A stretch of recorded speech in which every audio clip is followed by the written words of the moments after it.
Hallelujah, hallelujah,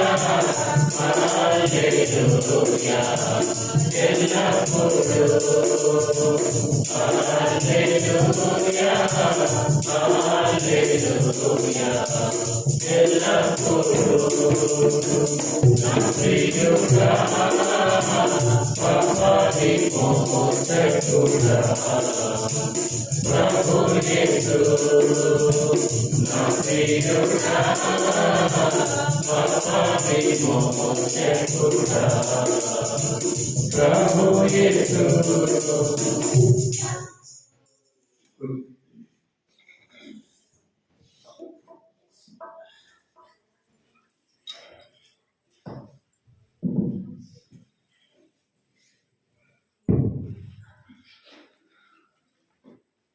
next ఏంటంటే బల్ల కదండి.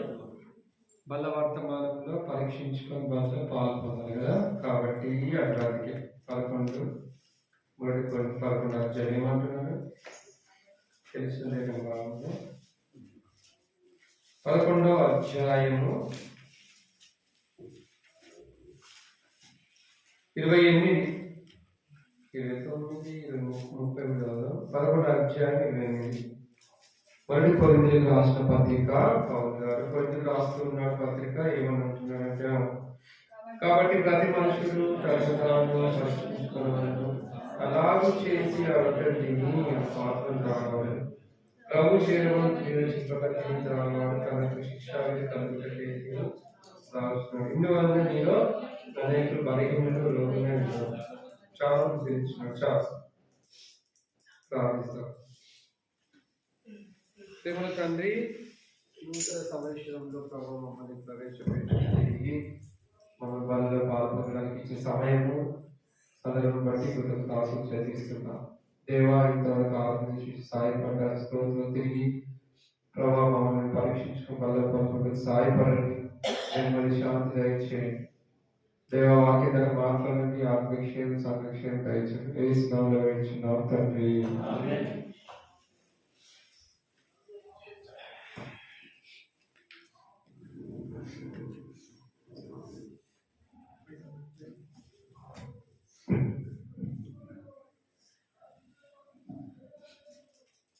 కాబట్టి ప్రతి మనుషుడు ఏం చేయాలంటే తను తాను పరీక్షించుకోవాలంట.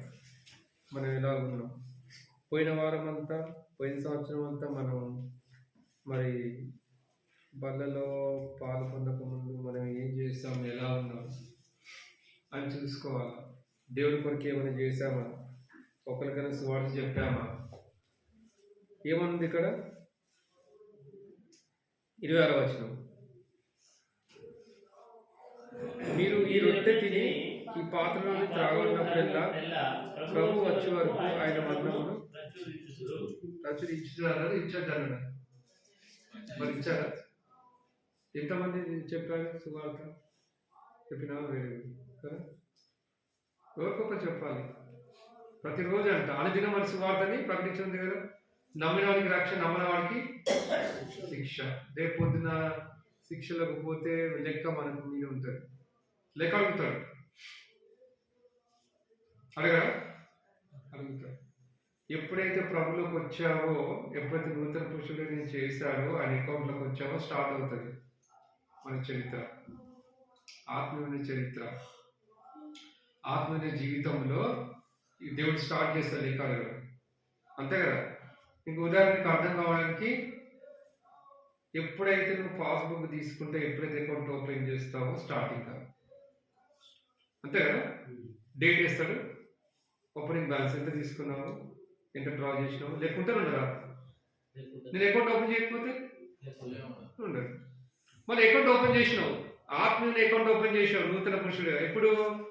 ఈ సంవత్సరం నీ జీవితం మార్చుకున్నావు, ఈ సంవత్సరం ప్రభుని అంగీకరించావు, ఈ సంవత్సరం కదా ఉదయం మార్చబడింది. నువ్వు ఏ సంవత్సరం నుంచి మార్చబడిందో తెలియదు, మీరు ఎప్పుడు రక్షణ పొందిలో.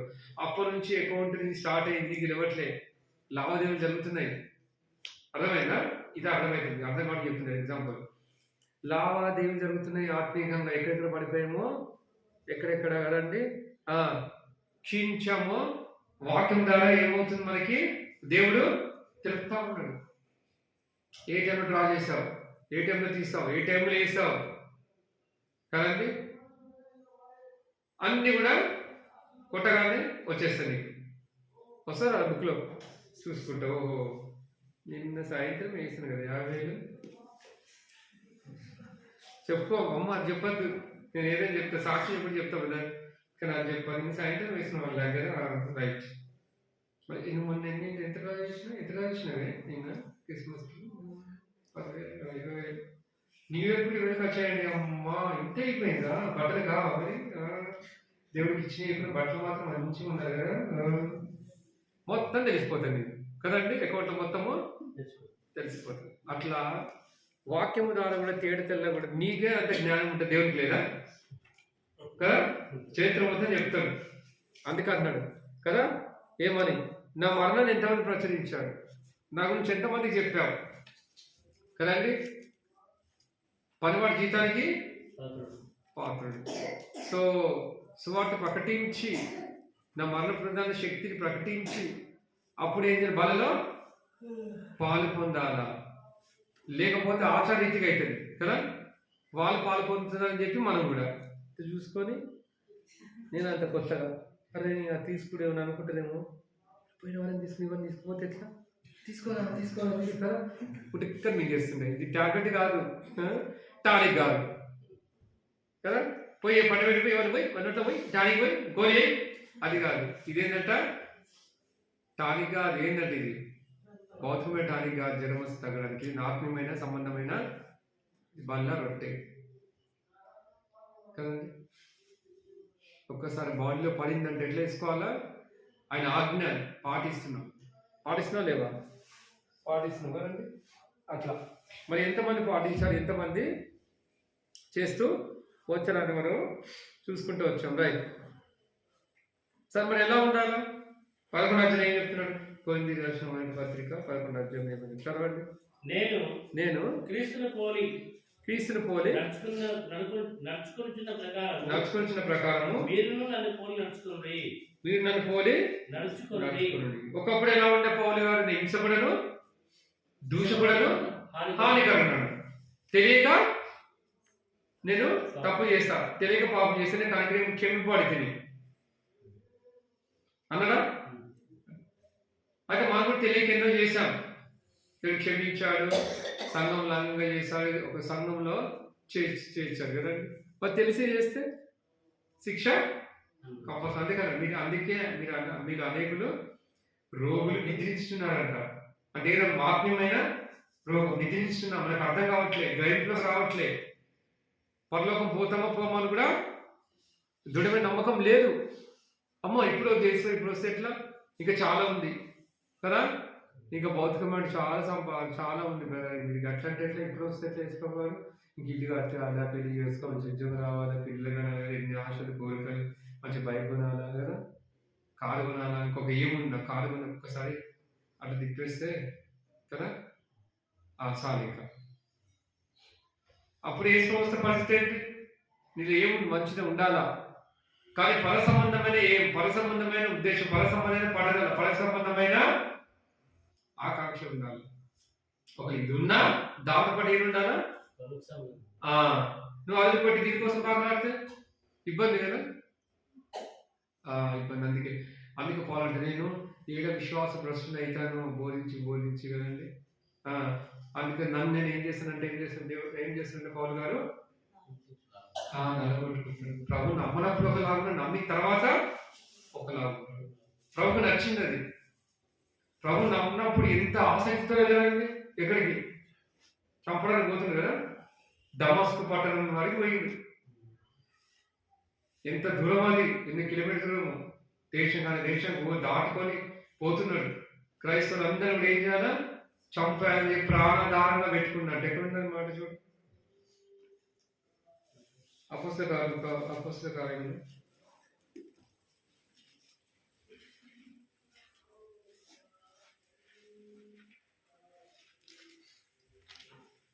9వ అధ్యాయం ఉంటుంది.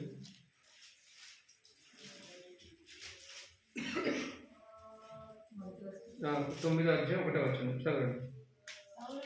సౌలు ఇంకా ప్రభు యొక్క శిష్యులను బెదిరించుటయు హత్య చేయుటయు తనకు ప్రాణాధారమైనట్టు ప్రధాన యాజకుని వెళ్ళి ఈ మార్గమందున్న పురుషులనైనా స్త్రీలనైనా కనుగొనడలా వారు బంధించి తీసుకుని వచ్చేటప్పుడు దమస్కులోని సమాజంలో వారికి పత్రికలు ఇవ్వని ఎంత ధైర్యం చూడు.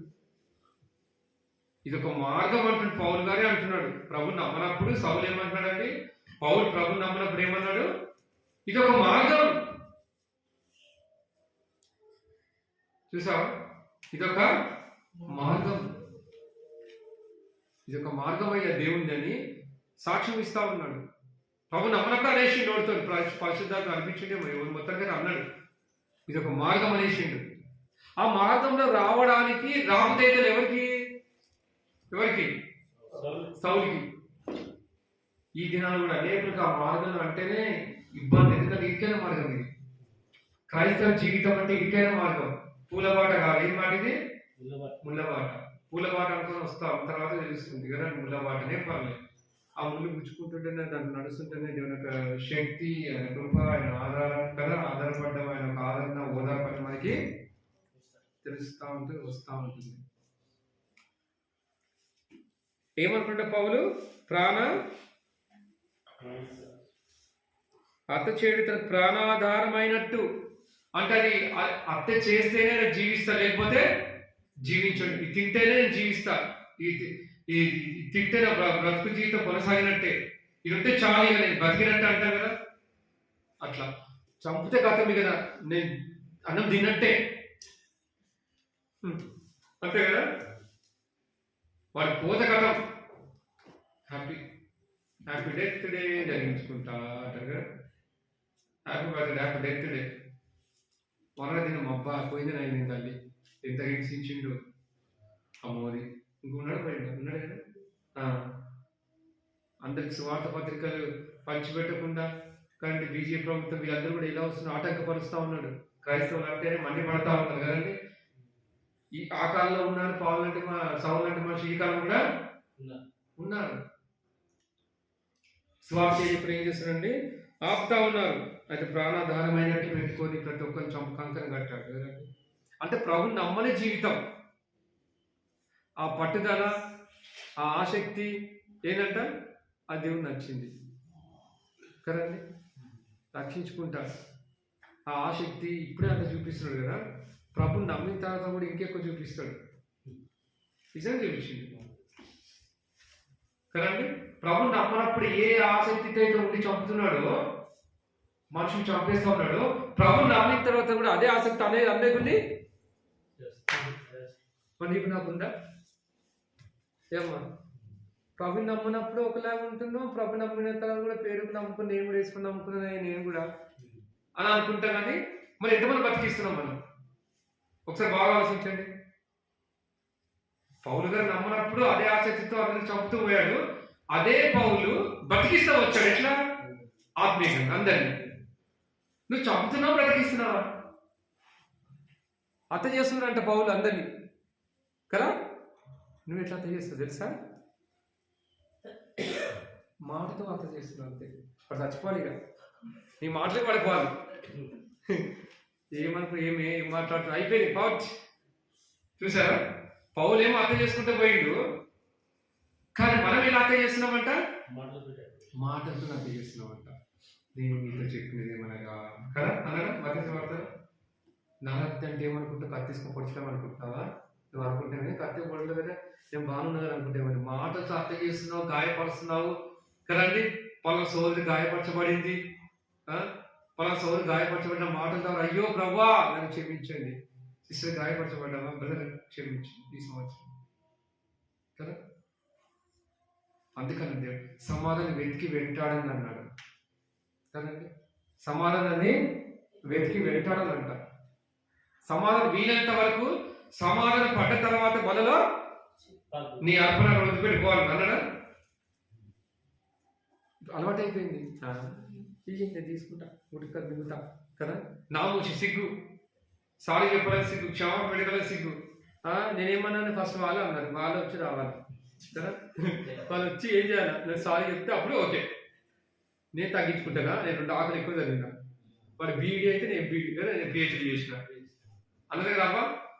అవ్వ పిహెచ్డీ చేసింది అబద్ధం ఆడే విషయం కదా, చేసే విషయంలో. అవ్వ ఆదాము ఇంటర్మీడియట్ చదివితే ఇవేం చేసింది, ఒక ముఖ్య ఎక్కువ జరిగిందంట, నేను అవ్వ సర్పమన్నది కదా. అట్లా ఒకరి మీద ఒకరు ఒప్పుకో, ఒకరి మీద ఒకరు చెప్పుకుంటా. ఫస్ట్ వాళ్ళ దగ్గర వచ్చింది అని అందుకని చెప్పి వాళ్ళకి సారీ చెప్తే కానీ నేను పోను. ఫస్ట్ ఆయన అన్నాడు కానీ ఆయన పోను కదా, ఫస్ట్ ఆమె అన్నది కాబట్టి ఆమె సారీ చెప్పాలి. ఇప్పుడు ఏమైంది నువ్వు చెప్తావు, ముందు నువ్వు తగ్గించుకుని పోతే ఇప్పుడు ఏమైందని నీ మునపోతే అదంటారు కదా, తగ్గితే నీ మునపోతే ఆడే పోరాదు, మీ ఆయన పోరాదు, మీ భార్య గారు పోరాదు, మీ అత్తయ్య గారు పోరాదు, నీ కోడలే కదా. సరేలే అంటే ఆయన మీద కోడలుగా క్షమిద్దామని ఇవ్వకుంటుంది, సరే అంటే అంటే అత్తయ్య కదా ఇవ్వకుంటుంది కదండి. ఇట్లా అన్నది మమ్మీ కదండి. ఇవన్నీ తీసుకొస్తే అది మనసులో పెట్టుకుంటే ఇక నీకు ఏడు తగ్గింపు ఉందని చెప్పడం ఈజీ అండి, ఆయన చెప్పేస్తాం కదండి. అది నా దగ్గర కలవర్ చేస్తే అప్పుడు కష్టం, పాటించడము చెప్పేసి వెళ్ళిపోతారు కదా. కానీ ప్రభు ఏమంటాడంటే నీ అర్పణ అక్కడ వదిలిపెట్టు కదా, అసమాధానం ఉందా సమాధానం పడు, నీ వల్ల సమాధానం పడి వాళ్ళలో ప్రభు క్షమించాడు, పలానా సౌదరిని ద్వేషించాను కదా, సౌదరి ద్వేషించారు ఇలా చేసి తప్పుగా మాట్లాడి బూతుగా మాట్లాడాలి, అసలు క్రియేట్ అయింది, ప్రభావం క్షమించండి, అందరూ కడగండి, శుద్ధీకరించు కదా. అయితే మనం ప్రార్థన చేసి నువ్వు ప్రార్థన చేయనప్పుడల్లా నువ్వేం చేయాలా, ఇతరులు క్షమిస్తే దేవుడు నేను ఏం చేస్తాడు, బైబిల్లో ఉంది అంతే అదేనా. మీరు ప్రార్థన చేయనప్పుడల్లా కదా మీ పడిన వారిని కదా మీ శక్తులను ఏం చేయాలి, క్షమించాలి, క్షమిస్తే దేవుడు మిమ్మల్ని కూడా నేను మీతో చెప్పినది ఏమనగా అంటారు కదండి. ప్రతి అవన్నీ చాలా కష్టం, చదవడానికి బాగుంటుంది, చెప్పడానికి బాగుంటుంది, కానీ అది అనుమానించడానికంటే ఏడవుతుంది శక్తి మనం మనకు వస్తే పోయేంత వరకు కదండి. నీకు ఏడు పేరు చెప్పాల్సి వస్తుందండి, బట్ ఒక్క మాట అక్కడి నుంచి వెళ్ళిపోతుంది, పోయినా అమ్మయ్యా కనబడుతుంది అయ్యింది దేవుడా, ఇప్పుడు కనిపిస్తే నాకు ప్రేరలు చెప్పాల్సి వచ్చా, కనబట్ట ప్రేరలు చెప్పాల్సి వస్తుంది, ఇది ఎప్పుడు గొడవ, అటు నుంచి వస్తే ఇటు నుంచి పోవడం తప్పించుకొని పోవడం పెట్టడం వీనంత వరకు చూసారా. అయితే పౌలు అట్లా కాదు, సౌలుగా ఉన్నప్పుడు అట్లా ఉండడేమో కానీ పౌలుగా మార్చబడిన తర్వాత తెలియక చేసినట్టు అది చేయింపబడ్డాడు, మన్నించబడ్డాడు, తిరిగి దేవుడి కోసం రోషంగా జీవిస్తూ వచ్చాడు కదా. అనేకుల ఆత్మల్ని ఏం చేశాడు పౌలు, రక్షిస్తూ వచ్చాడు, ఎన్ని చోట్ల సేవ చేస్తూ వచ్చాడు కదండి. అన్ని చోట్ల పౌలు పత్రికలు కూడా రాస్తూ వచ్చాడు, చాలా చక్కగా రాస్తూ వచ్చాడు, ఎంతో ఆసక్తి కలిగి కదండి, దేవుడి విషయాన్ని చాలా ఆసక్తి కలిగి ఉన్నాడు. అంటే మీరు మాంతిలై ఉండకుండా, సోమర్లై ఉండకుండా, సోమర్లై ఉండకుండా ఉండడానికి కదండి. ఇవన్నీ కూడా దేవుడు మనతో చెప్తా ఉన్నాడు, చెప్పాడు కదా. అయితే మనం పోయిన వారం పోయిన సంవత్సరం ఎలా ఉన్నాం, ఎలా మనం దేవుడిని సేవించాం, ఎక్కువ మన సొంత పనులు చేయించాం, అందుకని కదా మీరు ఎక్కువ సొంత కార్యంలో చూసిన నా కార్యంలో చూడట్లేదు. వాళ్ళు చేసుకుంటారు పో, సేపుడు చేసుకుంటారు పో, సేపుతో కలిసి చేద్దామని ఆలోచన ఎవరికి రాదు, ఎట్లా రావాలి నెలకింది ఎట్లా, ఇది నీ పని కాదు నా దేవుడి పని, సర్వోన్నతులైన దేవుని పని. అందరు కలిసి అక్కడ ఒప్పుకుంటూ వచ్చారు, దేవుని సేవిస్తూ వచ్చారు. చూసుకుని అందరూ వచ్చారు, ఒకడే వచ్చాడు, ఎదురు ఒకడు వచ్చాడు, నేమ్ ఎప్పుడు వచ్చాడు, అందరు కలిసి ఏం చేశాడు, అందరు కలిసికట్టుగా. అంటే అక్కడ మనకి ఏం చెప్తుంటే ఐక్యత, సహోదరులందరూ కలిసి ఐక్యత కలిగి ఏం చేయాలంట, ఉన్నది ఎంత రమ్యము ఎంత మనం అన్నాడు కదా. అందరు కలిసి ఇది నాది, ఇది నా పని, దేవుడి పని కదండి. మన ఇంటి పని ఎంత చక్కగా చేసుకుంటాం, ఏదైనా పోయి ఒక ఇంటికి పగిలిపోయి ఎంత బాధనో కదా, అది మూసేంత వరకు మనసు పోయి ఉయ్యాల సిమెంట్ అరే కాల్సిందిరా పైన కదండి. అదే మందిరం అయితే ఆ బ్రదర్ చెప్పినావా, ఆ బ్రదర్ రాలే కదా, నేను అందరూ కలుసుకొని మాట్లాడుతుంది కదండి. ఆ పని ఏం చేయమని పూర్తి చేయడానికి ప్రయత్నించి ఒకరొకరు పురుకొల్పుకోవాలి. నేహంలో కూడా ఏం చేస్తారు, ఒకరికొకరు ఏం చేసుకుంటే పురుకొల్పుకుంటూ వచ్చాడు కదండి. మన ఆత్మ జీవితంలోకి వచ్చిన తర్వాత, ప్రభుని నమ్ముకున్న తర్వాత దేవుడి కోసం సేవించడానికి ఆసక్తి కలిగి ఒక పౌలు వలె ఇంకా చూడండి నేహమ్య గ్రంథం విజయ చేస్తూ వచ్చారంట వాళ్ళు. నేహమ్య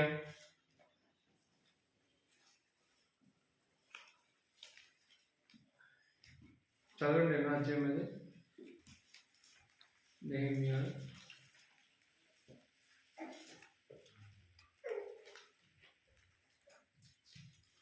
9వ అధ్యాయం అనుకుంటా చూడు.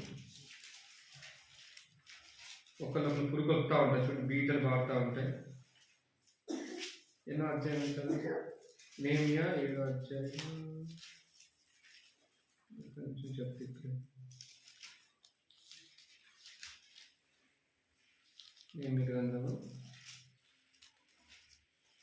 7వ అధ్యాయం 7వ అధ్యాయం 4వ అధ్యాయం ఉంటుంది. 4వ అధ్యాయం నెహెమ్యా గ్రంథం 4వ అధ్యాయం. ఒకళ్ళొకరు పురుకొలుపుకుంటూ ఒకళ్ళొకరు సహకరించుకుంటూ 4వ అధ్యాయం 7వ వచనం చదువు. 7, 8, 9 సన్బల్లాటును, టోబియాను, అరబీయులను, అమ్మోనీయులను, అస్డోదీయులను, యెరూషలేము యొక్క గోడలు కట్టబడననియు బీటలన్నీ కప్పబడననియు వినినప్పుడు, బీటలు అనేది తెలుస్తారండి ఏంటి? పరాలు కదా, ఆ పగుళ్ళు, పగుళ్ళు ఆ పగుళ్ళు ఉన్నప్పుడు ఏం చేద్దాన్ని ఏం చేయాలంట? కప్పాలంట. అయితే మన ఆత్మ జీవితంలో కూడా ఎన్నో పగుళ్ళు ఉంటాయి, ఉండవా? ఇటు ఆత్మీయంగా చూసుకున్నా భౌతికంగా చూసుకున్నా అది సరి చేసుకోవాలా. ఒక ఇంటిని ఎట్లయితే సరి చేసుకుంటామో దేవుని మందిని సరి చేసుకుంటూ మన ఆత్మ జీవితం కూడా ఏం చేయాలా? పగుళ్ళు చూసుకోవాలి. ఎక్కడ ఉన్నాయి ప్రభు నా ఆత్మ జీవితం ఎక్కడ పగిలిపోయాను నేను కదండి, అక్కడ కట్టుకోవాలా వాక్యం ద్వారా. పౌలు కట్టుకున్నాడు కదండి, పౌలు కట్టుకుంటూ వచ్చాడు. ఎక్కడ విశ్వాస ప్రశ్న అయిపోతే తను ఏం చేసి నలగొట్టుకుంటూ వచ్చాడంట. కొట్టుకున్నా లేదా? తన శరీరాన్ని నలగొట్టుకున్నాడంట. ఎక్కడ ప్రశ్న అయిపోతానో, ఎక్కడ దేవుడికి దూరం అవుతానో, ఎక్కడ దేవుడికి దూరంగా చేస్తానని చెప్పేసి కదండి. ఆ పగుళ్ళని కూడా మనం ఏం చేయాలండి? సరి చేసుకోవాలా. ఇంకా 8వ వచనం మిగులు కోపపడి వచ్చి పని ఆటంకపరచాలని వారందరిని కట్టి మమ్మల్ని కలతపరచగా. అంటే కలతపరిచే పరిస్థితులు కూడా వస్తాయి మన ఆత్మ జీవితంలో, గుర్తుపెట్టుకోండి. మందిని కట్టేటప్పుడు వస్తాయి, ఆత్మీయమైన కట్టేటప్పుడు వస్తాయి, ఆత్మీయంగా కదండి. అన్ని విధాలుగా ఎక్కడైనా సరే, ఆఫీసులో కావచ్చు, సంఘంలో కావచ్చు, ఎక్కడైనా కావచ్చు, కుటుంబం కలతపరిచే పరిస్థితులు వస్తాయి. కలతపరిచే ప్రజలు కూడా ఏం చేస్తారు? బయలు అయితే అప్పుడు ఏం చేయాలంటే చూడండి, మేము ఆ దేవునికి ప్రార్థన చేసి ప్రతిదిన ప్రార్థన చేసి ఎలా చేయాలని చెప్పేసి దేవుని అడుగుతా వచ్చారు వాళ్ళు కదా. వారి భయం చేత రాత్రి మగళ్ళు కావలించి మీ ఎవరైతే పని ఆటంకపరిచే వాళ్ళు వస్తారో వాళ్ళు ఏడు ఆటంకపరుస్తారని చెప్పేసి ఏం చేస్తారంటే భయం చేత వాళ్ళని కావలి ఉంచారంట. 10వ వచనం అప్పుడు యూదావారు బరువు మోయవారి తగ్గిపోయిన. ఒక్కొక్కసారి ఎలా ఉంటుందంటే ఆత్మీయ క్షీణిస్తాం, ఆత్మీయ బలం తగ్గిపోతుంది. భౌతికం కానీ ఏదైనా చేసేటప్పుడు కదండి మన ఆత్మ బలం అనేది ఏమవుతుందంట? తగ్గిపోతుంది. విశ్వాస బలం తగ్గిపోతుంది, ఆత్మీయంగా క్షీణించే పరిస్థితులు వస్తాయి. అయినప్పటికీ ఎవరు చూడాలా? యేసు వైపు చూచు పందరంగంలో ఒప్పుకొతో పరిగెత్తాలని చెప్పి హెబ్రీ రాష్ట్ర పత్రిక 12వ అధ్యాయం 1వ వచనంలో సెలవిస్తున్నది. ఆయన వైపు చూడట్లే మనము. ఎప్పుడైతే ఆయన తట్టి చూడగా వాళ్ళకి వెలుగు కలిగింది. కాబట్టి ఆయన తట్టి చూస్తే మనకి వెలుగు కలుగుతుంది, ఆయన తట్టి చూస్తే మనకు నిరీక్షణ కలుగుతుంది, ఆయన తట్టి చూస్తే మనకు బలం కలుగుతుంది. ఆయన తట్టి చూస్తే ఏమవుతుందంటే మనకు ఆత్మీయమైన ఆహారము లభిస్తుంది. అందుకే వీళ్ళు ఏం చేస్తుంటే ప్రార్థన చేసి అనగా ఆయన తట్టు చూస్తాడు. దాని ఎవరు తట్టు చూస్తాడు? ఆయన తట్టు చూస్తాడు. దాని షడ్రకు మేషక్ అబేద్నెగో తట్టు చూస్తాడు, ఆయన తట్టు చూస్తారు. కాబట్టి వాళ్ళు ఏంటంటే గొప్ప కార్యాలు చేయగలరు. దానియేలు దేవుడే నిజమైన, షడ్రకు అబేద్నెగో దేవుడు నిజమైన దేవుడు అని చెప్పేసి ప్రజలకు చూపిస్తూ వచ్చారు. ప్రతికూల పరిస్థితి వచ్చినప్పటికీ కదండి తగ్గిపోయిందంట. అయితే ఉన్న చెత్త విస్తారం గోడ కట్టలేమని చెప్పగా వాళ్ళకు నిరుత్సాహం వచ్చేసింది. ఆ కాలంలో కూడా ఈ కాలంలో కూడా వస్తుంది నిరుత్సాహం అని. బాణం వేస్తాడు సాతానుడు కదండి. మనం చాలా నిరుత్సాహపడిపోతాం, జనాలను చూసి నిరుత్సాహపడిపోతాం. అయితే దేవుడైన యెహోవా ఆ యేసుప్రభు వైపు చూస్తే ఏమవుతుందంట? తిరిగి. అందుకే సామ్సన్ కూడా ఏం చేశారండి? అంతమందిని 1000 మందిని కొట్టారు కదా దవడెంపుతో. కొట్టించి కోరేపిస్తాడు, అయ్యా నేను 1000 మందిని కొట్టాను దవడెంపుతో, గాడి దవడెంపుతో, ఇప్పుడు నా ప్రాణము సమస్యలిపోయింది నీళ్లు లేక అని ఎవరైతే చూసారు, దేవుని వైపు కూడా చూసారో ఆ గోతిని తీర్చి ఆ నీళ్ళు లేని స్థలంలో కూడా అరణ్యంలో దేవుని శాలయంలో ఏం చేసిండు? నీళ్ళని ఆ గోతిని చీల్చి నీళ్ళు వచ్చినాడు తప్పని. అంటే దేవుడు సంబంధుడు ఏదైనా చేయగలుగుతాడు. బండ నుంచి నీళ్లు పుట్టించాడు. కానీ మనం విశ్వాసం ఉంచాం. కొన్నిసార్లు విశ్వాసం కోల్పోయే పరిస్థితులు వస్తాయి. చూస్తాం క్షీణించిపోయాడు కదా, బలం ఉడికిపోయింది. అయ్యా ఏంటి పరిస్థితి అన్నాడు. అయితే మళ్ళీ బలం తెచ్చుకుంటా ఉన్నాడు. చూడండి 11వ వచనం చదువు. మా విరోధులను వారు తెలుసుకోనకుండాను చూడకుండాను మనము వారి మధ్యకు చొరబడి వారి చౌటి పని పరిశుద్ధం అనేది చూసారండి. అలాంటి పరిస్థితి వచ్చిందో మన ఆత్మ జీవితాన్ని కూడా సన్నగించడానికి, క్షీణింపజేయడానికి, నిరుత్సాహపరచడానికి, ప్రభువులు ఎదగడానికి, వాళ్ళలో పాల్గొనడానికి ఎన్నో కూడా వస్తాయి. వచ్చినాయి కూడా. నెక్స్ట్ ఇంకేమంటాడు? 13వ వచనం 12వ వచనం. మా శత్రుల యొద్ద నివాసులై ఉన్న యూదులు వచ్చి నలుదిక్కుల నుండి మీరు మాకు సహాయకులకు రావాలని మాటి మాటికి చెప్పారంటే మాకు సహాయకులకు రండి అని కదండి. అప్పుడు వచ్చినప్పుడు కలిసికట్టుగా ఏం చేశారండి? వారి పని కొనసాగిస్తూ వచ్చారు, జయము పొందుతూ వచ్చారని మనకు ఈ అధ్యాయంలో కనబడతాము. కాబట్టి పని విస్తారం పని అంతా కదా. ఇప్పుడు ప్రేమ ఉంది చేయాలా, వంట చేయాలా, కూరగాయలు కట్ చేయాలి, ఇవన్నీ కూడా మనం చూస్తూ ఉన్నాం కదండి. చలికి చేయబుద్ధి కాదు, అయినప్పటికీ ఒకరొకరు పురుగొల్పుకొని కదండి. విస్తారమైన చెత్త ఉన్నట్టు విస్తారమైన కూరగాయలు ఉన్నాయి, ఏం చేయాలి? అందరు కలిసినట్టుగా ఏం చేయాలి? ఒకరి భారం ఒకరు భరిస్తూ, ఒకరినొకరు సాయిస్తూ, ఒకరినొకరు ఓల్చుకుంటూ ఏం చేయాలి? దేవుడికి పని ఏం చేయాలా? ముందుకు సాగించాలి. అప్పుడే సమాధానం, శాంతి, నెమ్మది, ప్రభుకు సంతోషం ఉంటుంది కదండి. ఇప్పుడు పౌలు ద్వారా దేవుడు సంతోషపడ్డా, దుఃఖపడ్డా? సంతోషపడ్డాడు. పౌలు ద్వారా ఏం చేసి దేవుడు సంతోషపడ్డాడు. చివరికి ప్రాణాలే అర్పిస్తూ వచ్చాడు కదా. నేను ప్రాణాత్మకంగా పోయబడుచున్నాను, ఎందుకంటే సమయము అయింది. కాబట్టి మనం కూడా అందరం కూడా దేవుడు వీళ్ళందరూ కూడా ఏం చేయాలా? దేవుడి కోసం ప్రాణాలు పెట్టేలాగా కదండి. తప్పదు. చివరికి ఏంటి కదండి, దేవుడి పని చేసి చివరికి ఏం చేయాలి? మనము మంచి సాక్ష్యం సంపాదించుకొని మనం వెళ్ళేలాగా ఉండాలి. అందుకని ఒక దగ్గర మీరే సాక్ష్యం అంటారు ఎక్కడండి? లూకాసు వార్తలో పౌలుకు మంచి సాక్ష్యం సంపాదించుకొని పోయాడు. చూడండి, నెహెమీయా కూడా మంచి సాక్ష్యం సంపాదించుకొని వెళ్ళిపోయాడు ఆత్మ జీవితంలో. లూకాసు వార్త చూడండి ఏమంటాడు కొత్త నిబంధనలు. లూకాసు వార్త మత్తయి, మార్కు, లూకా చివరి అధ్యాయం. ఈ సంవత్సరం మనం ఎలా ఉండాలంటే దేవుని కొరకు చివరి అధ్యాయము ఏమంటున్నాడు? 46 వచనం, 46, 47, 48. దేనికి సాక్ష్యం? క్రీస్తు శ్రమపడి 3వ దినమున లేచిననియు యెరూషలేము మొదలుకొని సమస్త జనములలో ఆయన పేరిట మారు మనసును పాపక్షమాపణయు ప్రకటింపబడినది రాయబడి ఉన్నది. ఈ సంగతులు మీరే సాక్షులు. ఎలా ఉండాలి? నూతన సంవత్సరంలో మనము ఎలా ఉండాలంట? సాక్షులుగా ఉండాలి. ఈ యొక్క పట్టణంలో, ఈ యొక్క ఊళ్ళో సాక్షిగా ఉండాలి. అరే వాళ్ళని చూస్తే నిజంగా క్రైస్తవులుగా, వాళ్ళని చూస్తే ప్రభు నమ్మకం అనిపిస్తుందా కదా. మరి మాదిరిగా ఉన్నారు, నిజంగా ప్రభుని వాళ్ళని చూశాను అని చెప్పి అనేకులు ఎలా ఎలా రావాలా? మనం చూసి మనం మాదిరిగా ఉంటే వాళ్ళు ఆటోమేటిక్గా ఏం చేస్తారు? వస్తారు. అందుకంటే పౌలు మీరే నా పత్రికలు అంటలేడా కదా. నువ్వు సువార్త చెప్పుకుని నిన్ను బట్టి, నీ ప్రవర్తన బట్టి ఏం చేయాలా? ప్రభు నమ్ముకోవాలి. భక్తిని ప్రవర్తన, భక్తిని చూసి అనేక నమ్ముకునే వాళ్ళు కూడా ధైర్యమైన వాతావరణం. మెడికల్ షాప్లో వెళ్తే ఎలాంటి వాసన వస్తుందో మందుల వాసన, అట్లా ఆయన దగ్గరికి పోతే ధైర్యమైన వాతావరణం కనపడుతుంది. కాబట్టి మన మందులోకి వచ్చిన కొత్తకి ఏం కావాలా?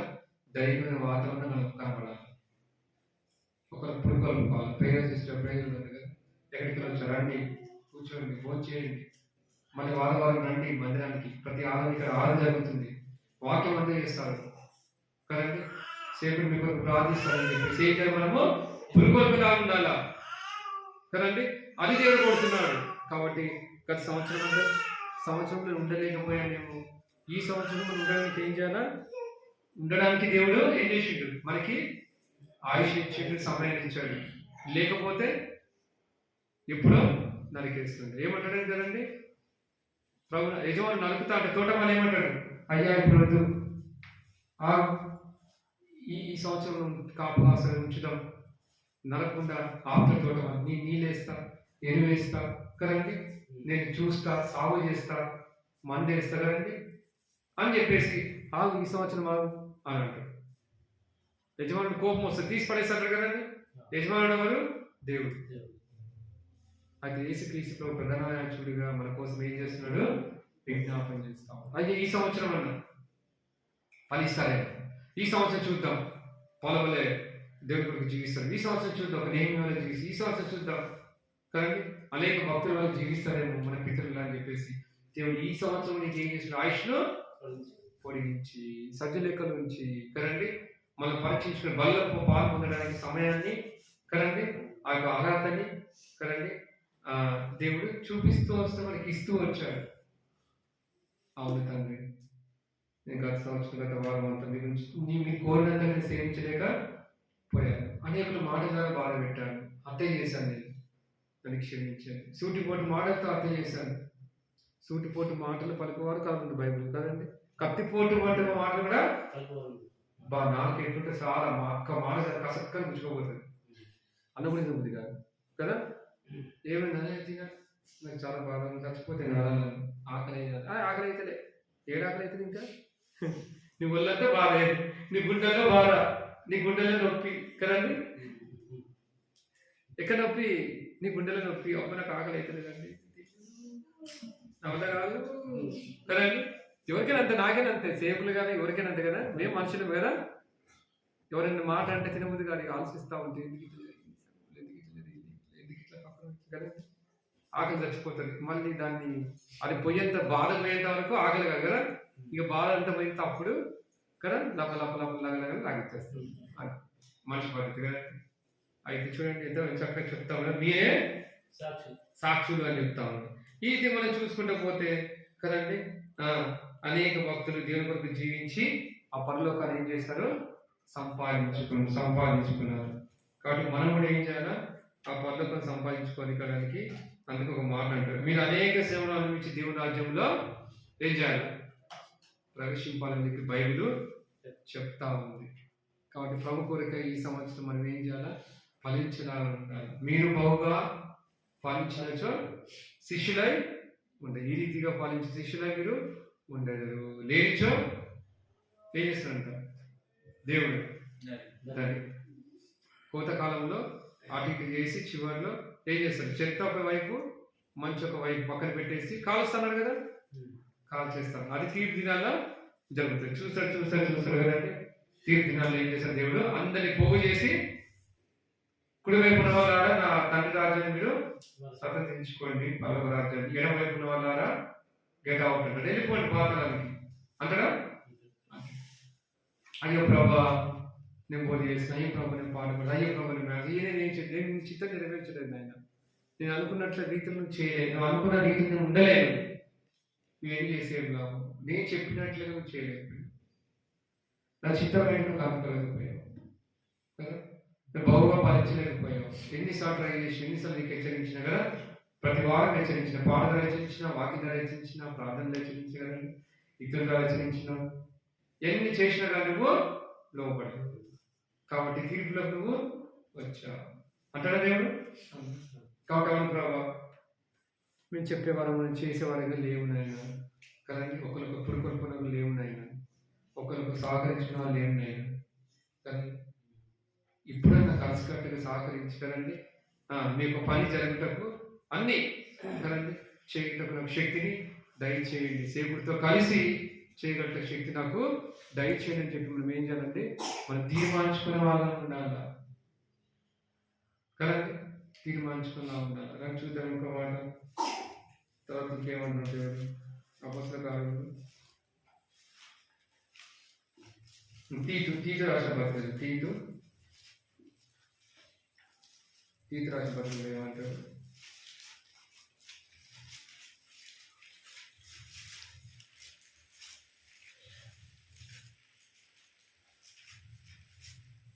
తిమోతి రాసిన తర్వాత తిమోతి 2వ పత్రిక తర్వాత తీతు ఉంటుంది. తీతు 2వ అధ్యాయం ఏమని చెప్తున్నారు? 11వ వచనం. తీతుకు రాసిన పత్రిక 2వ అధ్యాయం పౌలు గారు ఏం చెప్తా ఉన్నారు? 12వ వచనం. రెండో అధ్యాయము 12వ వచనం చదవండి. మనము భక్తిహీనతను ఆ, ఇహలోక సంబంధమైన దురాశలను విసర్జించి శుభప్రదమైన నిరీక్షణ నిమిత్తము అనగా అనగా మహాదేవుడును మన మన రక్షకుడైన యేసుక్రీస్తు మహిమ యొక్క ప్రత్యక్షత కొరకు ఎదురు చూస్తూ ఈ లోకంలో స్వస్థ బుద్ధితోను నీతితోను భక్తితోను బ్రతుకుచుండాలని మనకు బోధించుచున్నది. ఏమని బోధించున్నదంట బైబిల్? దేవుడు నీతితోను ఇంకా భక్తితోను బ్రతుకుచుండాలని మనకు. అయితే నీతితో భక్తితో ఎవరు బతుకుతున్నారు? ఎవరు బోధిస్తున్నారంట? ఎవరు బతికారంట ఆ పాత కాలంలో? యోసేపు కదా. నీతితో భక్తితో దేవుని భయంతో ఏం చేసిండు? జీవించిండు. కాబట్టి యోసేపు ఫలించేది కొమ్మ. మీరు బహుగా ఫలించినచో దేవుడికి మహిమ కలుగుతున్న శిష్యులుగా అవుతారు కదండి. అయితే యోసేపు ఏం చేసిండండి? నీతితో భక్తితో దేవుని భయంతో బతకాడు. కాబట్టి యోసేపు ఫలించేది కొమ్మ. ఆయన జీవిత చరిత్ర చదువుకొని అనేకులు బాగుపడుతున్నారు. ఉన్నారు కదండి. ఎంత కష్ట నష్టం వచ్చినప్పుడు నీతి మాత్రం పోగొట్టుకుండా జైలు వేసినప్పుడు నీతి పోలే. ఆయన ఉద్యోగం చేస్తున్నప్పుడు నీతి పోగొట్టుకోలే. దేవుని కొరకు జీవించిండు కదండి. చివరికి కదండి అధికారం కూర్చుండు రాగదండి. ప్రతి కూడా ఆయనకు అప్పచెప్పిండా. ఆయన పర్మిషన్ నేను కూడా చేయండి. అంటే ఇంతకు ముందు ఎంతో అష్ట కష్టాల్లో వెళ్ళి ఆ టైంలో ఆ సమయంలో కూడా ఆయన నీతిని మాత్రము విడిచిపెట్టుకోలేదు. పక్షకారకుడు మర్చిపోయాడు, చేసిన వీళ్ళు మర్చిపోయాడు. కన్న కళని కదండి వివరించి చెప్తే మేలు చేస్తే కూడా ఆయన మర్చిపోయి వెళ్ళిపోయాడు. కానీ దేవుడు మాత్రము గుర్తుంచుకున్నాడు. పక్షకారుడు మర్చిపోయాడు కదా.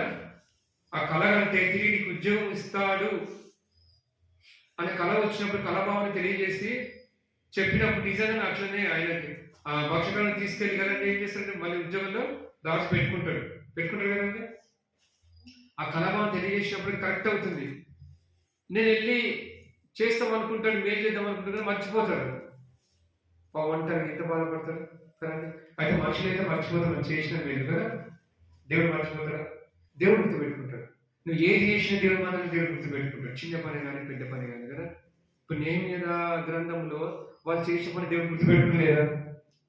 రాసినా వాళ్ళు ఎట్లా చేశారు, ఎట్లా ప్రార్థన చేశారు, ఎట్లా దేవుని ఆధారపడ్డారు, ఇవన్నీ కూడా దేవుడు రాస్తూ వచ్చే గ్రంథం దిక్తమైపోయింది. నువ్వు ప్రార్థించేది కూడా నీ కన్నీళ్ళు కూడా కళ్ళని రాసుకుంటాడంట. దేవుడి కొరకు ఇతరులను పెట్టి ప్రార్థించావు, ఏం చేశావు అన్ని కూడా ఏం చేసి దేవుడు లెక్కలోకి తీసుకొచ్చుకుంటాడు. కానీ మనం మర్చిపోయేవారు అనుకుంటారు. దేవుడు ప్రతిఫలం ఇవ్వలే అనుకుంటారు. ఇస్తాడు దేవుడు, రుణము ఉంచుకోడు, తగ్గ ప్రతిఫలం చేస్తాడు. నువ్వు ఆయన కొరకు ఎంత కష్టపడుతుంది అంత ప్రతిఫలం నీకు తప్పనిసరిగా ఇస్తాడు. దేవుడు న్యాయవంతుడు అనేస్తాడా? న్యాయం. నువ్వు న్యాయం తీర్చకపోయినా ఆయన న్యాయం తీర్చే దేవుడు. నువ్వు మర్చిపోయినా ఆయన మర్చిపోడు. చూడు నా చేతిలో నేను చెప్పుకొని నేను ఏర్పాటు చేసుకున్నాను. నీ తల్లి గర్భంలో రూపింపుండి నేను ఏర్పాటు చేసుకున్నాను. నీ సృష్టించి నేనే, నీ పక్కకు భర్తని నేనే, నేను విడవను ఆయన చెప్పాడు కదా. నీ ఇచ్చిన వాగ్దానం నెరవేరే లేదా కదా అండి. ఇంకో వాగ్దానం నెరవేరలే. ఆయన వచ్చి మనం తీసుకెళ్తారు, వాగ్దానం నెరవేరలేదు కదా.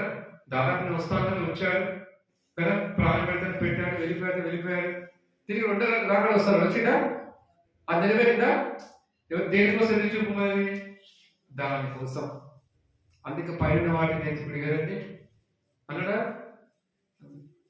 ప్రభు వచ్చేంత వరకు మనం ఉద్యోగం చేసుకుంటూ, మన కుటుంబం పోషించుకుంటూ, మన కుటుంబాన్ని చూసుకుంటూ ఏం చేయాలి? దేవుని పని కూడా సహకరించాలి. అది కూడా ఒక భాగమే. మొహం కలుపుకోమా అతను డబ్బులు తినాం కదా, మొహం కలుపుకుంటాం, స్నానం చేసుకుంటాం, అట్లా వస్తారా? జడ వేసుకోరా, బట్టలు వేసుకుని నీట్గా మంచి స్ప్రే కొట్టుకుంటాం, అదొక భాగం. ఇది కూడా అంటే దేవుని పని కూడా ఒక భాగం. ఇక మన పనులు ఎన్నో ఉంటాయి, అవి పక్కన పెట్టి దేవుని కొరకు చేయాల. త్యాగం. పౌలు త్యాగం చేశాడు కదండి. తన జీవితాన్ని త్యాగం చేశాడు. పెళ్లి కూడా చేసుకున్నాడా? తన జీవితాన్ని త్యాగం చేస్తే మరి దేవుడు మనకు అన్ని ఇచ్చాడు. ఏం తప్పదు ఆ కాలంలో ఏం లేవు. ఏమైనా ఉన్నాయంటే చెప్పండి, ఏమైనా ఉన్నాయా? ట్రైన్లు కానీ బస్సులు కానీ ఓడలపై ప్రయాణం చేస్తూ వచ్చాడు ఆయన పని. ఇప్పుడు మనకి దేవుడు అన్ని ఫెసిలిటీస్ ఇచ్చాడు. ఇచ్చినప్పటికి కూడా కదండి మనకు సహకరించాలంటే మనసు నేను పొగడి కదండి. నువ్వేమన్నా ఏం చేసినావు అనేది కాకుండా బాగా పొగడాలి కదండి. నల్లగా చాలా తెల్లగా ఉన్నాడు అని చాలా బాగుంటుంది, అందంగా ఉన్నాడు అంటే అప్పుడు ఓకే ఏం చెప్తే అది చేస్తా కదండి. అది ఏం చేద్దాం, అట్లా అయిపోయినాయి జనాలు, అట్లా అయిపోతాయి కదండి. కాబట్టి పరీక్షించుకోవాలి. అందుకే మిమ్మల్ని మీరు పరీక్షించుకో. నీతిగా జీవిస్తున్నారా, భక్తిగా నేను ఏం అడిగాను మిమ్మల్ని? చూడండి, మీక దేవుడు ఏం అడుగుతున్నాడు మనది? ఈ 20 సంవత్సరం ఎలా ఉండమంటున్నాడు? చూడండి, మీక గ్రంథం రాస్తూ వచ్చాడు.